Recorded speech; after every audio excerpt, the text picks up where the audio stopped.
ሁላችሁም ግን የደስታ ምንጭ ነው ብላችሁ የምታስቡት ሰው የሐዘናችሁ ምንጭ ሲሆን ሰላም አለይኩም ወደ ፋንዲሻ ቤተሰቦች እንዴት ናችሁ? ዛሬ አስተማሪ ነገር ከአረብ ሀገር ተመልሰው ግብርና ላይ የተሰማሩ እህት ወንድሞቼን የአንድ ወንድሜ መሬት ነው በነገራችን ላይ እና ላሳያችሁ በዛ ዙሪያ ላወራ ነው የመጣሁት። ግን ማለት ነው እንደ ገበሬ በጌታው የሚተማመን ማን አለ? ወላሂ ለአዚም እንደ ገበሬ ወላሂ በአላህ እንደ ገበሬ የሚተማመን የለም እዚህ ምድር ላይ። ሱብሃንአላህ ደረቀ መሬት ላይ ዘርቶ ከዛ በኋላ አላህ አብቅሎት አሳድጎት ለምርት ያበቃዋል ብሎ ከዛስ ከደረሰ በኋላስ ገበያ መርከስ የመወደድ ነገር አለ። የኔ ምርት ሲደርስ ይረክስብኛል ብሎ እንትን ኧረ ቢስሚላህ እንደ ገበሬ የውሃ በአላህ ላይ የሚመካ የለም። አላህ ለገበሬዎች በሙሉ ቀን ያወጣላቸው። ወላሂ አላህ ያስደስታቸው፣ አላህ ይካሳቸው።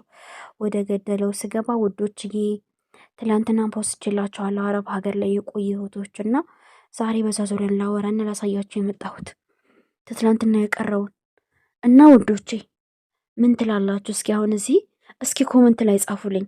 እዚህ ሀገር ከ10 ዓመት በላይ የቆያችሁ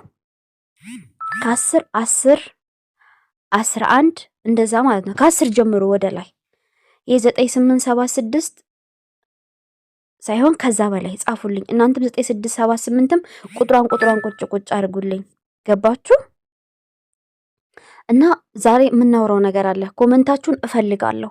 ለሁላችንም አንድ መልእክት ላስተላልፍ። እቺ ቪዲዮ ለታሪክ ትቀመጥልኝ ውዶቼ። እዚህ ሀገር በተለይ ከ10 ዓመት በላይ የተቀመጠ 10 ዓመትም 8 ዓመትም 9 ዓመትም እንዳውም ደግሞ ቢዘው ከ10 ዓመት በላይ የተቀመጠ ምንድነው እዚህ የሚጠበቀው?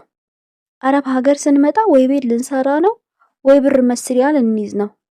ስለዚህ አብዛኛው ሰው አሁን ላይ ቤቱን ሰርቷል። ትንሽ ብር አያጣም በኪሱ። የሌለው ሊኖር ይችላል፣ በርግጥ አይታወቅም። ቤት ሰርታችሁ 200 ሺህ 300 ሺህ 500 ሺህ ባንክ ያላችሁ እንዶ ምንድን ነው የምትጠብቁት? ምን ለመጨመር ነው? ሌላ ቤት ሁለተኛ ለመጨመር ነው? ምን ለመጨመር ነው? እዚህ በቆየን ቁጥር አረብ ሀገር በዘገየን ቁጥር ሽንቁሩ እየሰፋ ነው። 1 ወር በኪስ ብትይዢ 1 ወር ለቤተሰብ ትልኪያለሽ። የ3 ወር በኪሶች ብትይዢ የ1 ወር ለቤተሰብ ቢያንስ ትልኪያለሽ። ብሩ አይያዝም። ሰው ቤቱን ከሰራ ቢያንስ ትንሽዬ ብር ትንሽ የሰፈር ሱቅ እንኳን መቸርቸሪያ ትንሽዬ ካለችው ምንድነው የሚፈልገው? ምን ለመጨመር ነው የሚቀመጠው? ምን ለማግኘት ነው? ወላሂ እድሜ መግደል ነው ውዶች። ያንን ኮሜንት የላኩላችሁ ትናንትና እንደተማሩበት ነው። እንደነሱ ቆይተን ተስፋ ቆርጠን እንግዲህ የሚያገባኝም የለ ልጅም መውለድ አልችልም እንግዲህ ነገር አልቋል ብለን ከማልቀስ በጊዜ እናምልጥ። ኑ ወላሂ ውዶቼ ሀገር ጦርነት ነው ምን ተስዮ ነው ምናምን ነው የሚሉትን አትስሙ። በቃ እንኖራለን፣ እየኖሩ ነው። ቀናችን ከደረሰ ብንሞት አልሐምዱሊላህ ሩህ ለልጀና ተራ ሩህ ለረብል ዓለሚን ካለመኖር ወደ አስገኘን ነው የምንሄደው። ሄደን ቆሎም ያለችንን ነገር እየበላን ጥንክር ብለን ከባላችን ጋር እየሰራን ባላችን ቀጥ ብሎ ይሰራል፣ አንቺም ትሰሪያለሽ፣ ቤተሰቦች ቢታመሙ ታሳክሚያለሽ፣ አንዳንድ ለራስሽ የሚያስፈልጉሽን ነገር ታደርጊያለሽ። ባልሽ ይሰራል፣ ቤቱን ያሟላል። ቀጥ ብለን እየሰራን ማለት ነው። ይች እኮ ዱንያ ናት። ወላሂ ለአዚም እያባረን ተጨማሪ እየፈለግን ሰቡት። እስኪ እድሜያችን ከሄደ በኋላ ደስታ ራሱ የለም ውዶቼ። 3 ቤት ቢኖርሽ 2 ቤት ቢኖርሽ 1 ቤት ኖሮሽ በሚሊዮን ብር ቢኖርሽ እድሜ ከሄደ ደስታ የለም። እንደው ፋሽን እንኳን ለብሰሽ እንኳን እንደው መንቀር እያልሽ እንደው ግቢሽ እንኳን ለመዝናናት እንኳን የማይሆን ነገር ነው። ስለዚህ በኋላ ለዳማ ከምንቆይ ነው 15 ዓመት ቆይታ ሄደሽ ጓደኛለችኝ አረብ ሀገርና ወላሂ ላዚም አሁን ሀገር ተገባች። 3 ዓመቷ እንደ ወፍ የለም ባል እንኳን ጠፋ። ላይላ የሆነ ሰውዬ ነበር እኔ ተከምና በየጥሩ ሰው ነው ብዬ ወላሂ ያለኝም ብሰሙ እሱም እኮ ትልቅ ነው። አረ ትልቅ ነው ወላሂ እኔ አልፈልግም አለ። በርግጥ ተስፋ ይቆረጥም፣ አላህ ይሰጣል። ዱዓ ማድረግ ነው፣ በዱዓ መበርታት ነው። ትልቅም ቢሆን ትልቅ ይመጣለታል። ግን እዛ ደረጃ መድረስ የለብንም እያልኩ ነው ውዶቼ። የተለቃችሁ ተስፋ ቁረጡ እያልኩ አይደለም፣ ካላህ ነው። ግን ሰበብ የሚባል ነገር አለ። ማንም ሰው እኛም አሁን አሮጌ ይባል አንፈልግም። ወንዶችም አሮጊ ሚስት አይፈልጉም። ምንድነው እስከምንራጅ የምንጠብቀው? ደግሞ ገንዘብ ወላሂ ላዚም ገንዘብ አላቂ ነው። ምን በሚሊዮን ብር ብናጠራቅም ምን ቤት ብናነባብር ወይ በጦርነት ያ ቤት ቦግሊል ይችላል። ወላሂ ላዚም ትልቁ ንብረት እዚህ ምድር ላይ እንደው አሁን ነው እኔ የገባኝ ጤናሽን ይዘሽ ባለች አቅም አንድም ልጅ ሆነ ሁለት ልጅ ወልደሽ ማሳደግ እናቴ። ያ ልጅ ሀብታም ሆኖ ነገ ያልፍልሽ ይሆናል። ልጅሽን አለ ሀብታም ሊያደርግልሽ ይሆናል። ኦኬ እና ኑ ሀገር ገብተን የራሳችን ህይወት እንር ባለን ተብቃቅተን እየሰራን ብርትት ብለን ደግሞ ስሩ። ሚዲያ ክፈቱ። ወላሂ ላዚም ቲክቶክን በደንብ ሰውን የሰው ህይወት እየለወጠ ነው። ሚዲያ ክፍት አድርጉና ያዙ። ኦንላይን ሰሩበት አላችሁ። ሚዲያ ማትፈልጉ ደግሞ ለወንድ ፈተና ሆናለሁ የምትሉ ደግሞ ክብራችሁን የምትጠብቁ ደግሞ ማለት ነው እኔ ልንገራችሁ ምርጥ ስራ ለእናንተ። ሀገራችሁ ትገባላችሁ።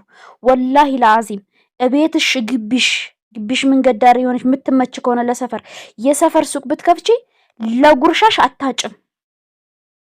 ሌላው ሲቀጥል እድሜችን ገና ነው። አይን አለን፣ እግር አለን፣ ጤና አለን። ሄደሽ ሲንጀርሽን ተምረሽ ወላሂ ሰፈር ሱሪ የተቀደደበት ጥምጣሙ የተቀደደበት ቶቡ ቀሚሱ የተቀደደበት ሰፋው እያመጣ ያሰፋሻል። በሲንጀር ትሰፊያለሽ። ሌላስ ደግሞ ቀሚስ ነዶ ልብስ ግዝት እያረግሽ ይሄ ያልተሰፋ ጣቃ ማለት ነው። በዛ በጣቃ ጅልባብ ትሰሪያለሽ። ጅልባብ ሙሉ ጅልባብ፣ ጉርድና ሸሚዝ ጅልባብ፣ ቀሚስ ፍስታን እየሰፋሽ ስቅል ትሸጫለሽ። ወላሂ ላዚም በጣም ተርፋለሁ። እንደዚህ ትሰሪያለሽ። መጋረጃ መከዳ ከፈለሽ እየሰራሽ መሸጥ ትችያለሽ። ብዙም ይሰራል። እኛ ይሄን ጊዜ ሳናረጅ ጤና እንዳለን ሄደን እንኖርበት ውዶቼ። እንደው የትላንትናውን ኮሜንት ካየ በኋላ እኔ ቱብት خلاص በቃይ ብያለሁ። እኔ እንዴ በህይወታቸው እኮ ተስፋ ቆርጧል። 18 ዓመት አረብ ሀገር ላይ 20 ዓመት 23 ዓመት አረብ ሀገር 15 ዓመት አረብ ሀገር ላይ እንደው ውዶቼን ጊዜ እናምልጥ እንደነሳ እንበሰብስ። የቻለ ወደ ዩሮፕ መግባት የሚችል ወደ ዩሮፕ መግባት ነው። ዩሮፕ የሚፈልግ የተሳካለት በሊቪያም ቢሆን ቆርጦ ተሞኩም ልሙት ብሎ ወይም በቱርክ መንገድ አድርጎ መግባት ነው። ወይ ኢትዮጵያ ሄዶ መኖር። አረብ ሀገር ግድኑር የሚሉ አይሆንም። ሁልጊዜ ሸቃላ ነሽ አረብ ሀገር። ይቃማ ቢኖርሽ ምን ቢኖርሽ ሸቃላ ነሽ ውዴ፣ ሸቃላ። ይሄ ነገር ደግሞ በጣም ይጎዳልና እዚሁ ደግሞ አግብታችሁ ባላችሁ እየሰራ ቤት ቁጭ ብላችሁ ልጅ የምታሳድጉ እናንተ ችግር የለም ኑሩ። እዚህ ህይወታችሁን እየኖራችሁ ነው። ልጃችሁ ወልዳችሁ ቤት ቁጭ ብለሽ አንቺ ልጅ እያሳደሽ ባልሽ እየሰራ የሚያስተዳድርሽ ከሆነ እዚህ ሀገርም የትም ሀገር ይሁን አንቺ እየኖርሽ ነው ኑሮ። እኔ ያልኩት ያላገባችሁ ያልወለዳችሁ ይሄ ለታሪክ ይቀመጥልኝ ቪዲዮዬ። ኑ ቶሎ ውዶቼ ሄደን እንዳቅማችን አግብተን ወልደን በሀገራችን ላይ እየሰራን ከቤተሰቦቻችን ጎን እንኑር። መስራት ግን አለብሽ። እናትና በሲያ የምታሳክም ያለሽ መስራት አለብሽ። ሀገር ሄደሽ የሚሰራ ባር እንደማ ሀገር ሄዳችሁ ተጫቃሚቴ እንዳታገቡ። የቀን ስራ የሚሰራ የሚሆን ሊስትሮ የሚሰራ የሚሆን ቀጥ ብሎ ብቻ የሚሰራ ስራ የምትባል ነገር ጦምሽን አሳድረሽም እንደዛ አይነት ሰው እና እንደዚህ ነው እላችኋለሁ። ይሄ ነው የምላችሁ ውዶች። ይሄ ቪዲዮ ለታሪክ ይቀመጥ እሺ።